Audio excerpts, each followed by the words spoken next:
What made you want to pursue music? What was that initial experience of hearing or knowing about music and what it could be in your life? Honestly, it's just something that has been instilled in me since I was able to talk. I don't ever remember anybody ever trying to teach me how to sing. It was just something that I feel like I've always done. And so it's really hard to pinpoint that. Yeah. But I would definitely say I had a great uncle that passed away who gifted me my first guitar. And so that was what really pushed me to pursue my music career because, I had the tools, I had everything I needed. I just had to put it to use. Yeah, for me, it's just kind of been something where it's always been. You know what I mean? My mom and dad, they're evangelists, so their full-time job is to travel and sing from church to church. So instead of a normal 9-to-5 office job, that's what I saw them doing, loading up the back of the RV and going to different places. So it's all I've ever known as normal. And songs like what I sang tonight, Amazing Grace, that's the reason why I realized the power in music. Aside from the song, tonight, what else fuels you and reminds you why you love, pursuing this, being part of this industry? No matter how difficult it is to make it, you still want to do whatever it takes. I think just being on stage and seeing people's reactions in the audience, that's what really fuels me because it's so hard because they fuss at me all the time. For practice, they're like, you're not really getting into it that much. But honestly, it takes the crowd. The fans are what make me, love what I do. And it gives me the energy. And I flip a switch when I'm on stage. And because they, are so encouraging, it just keeps me pushing forward. Right. Yeah, exactly. I think the energy of the crowd, and then also, I know I'm not doing a lot of this or any of it on the show because we're doing covers, but songwriting is a big thing for me. So just to know that whether it's 10,000 people in a room or just 10 people, if my song can affect and touch people and reach them and let them know they're not alone in maybe the loneliest times in their lives, then my work is done, and that's my goal, no matter what the crowd is. I mean, it's awesome, the audience we got with the boys. Yeah. But even if it's down to 3 people sipping on cups of coffee, I'm happy if I'm doing what I love and what I'm called to do. Right. Yeah, absolutely. Do you guys remember the first time you guys wrote a song? Maybe not entirely a song that anybody's heard, but just something that you were like, I could do this. Do you remember that moment?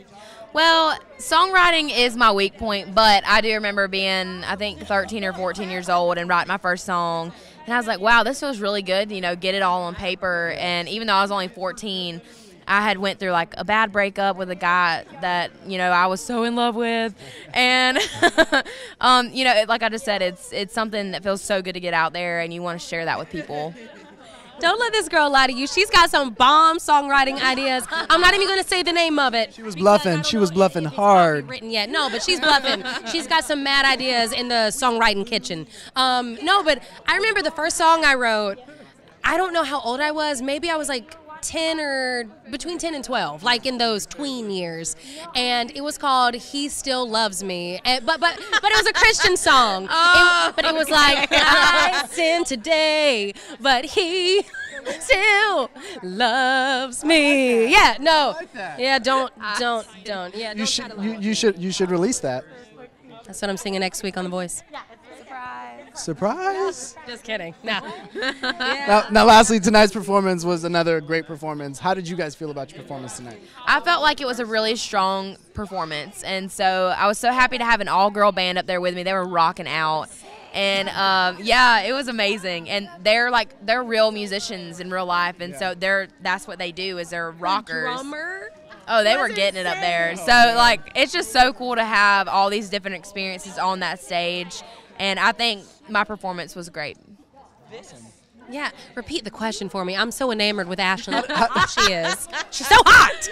Whatever. How did you feel about your performance tonight? Oh, man, it was awesome. I was so happy with it.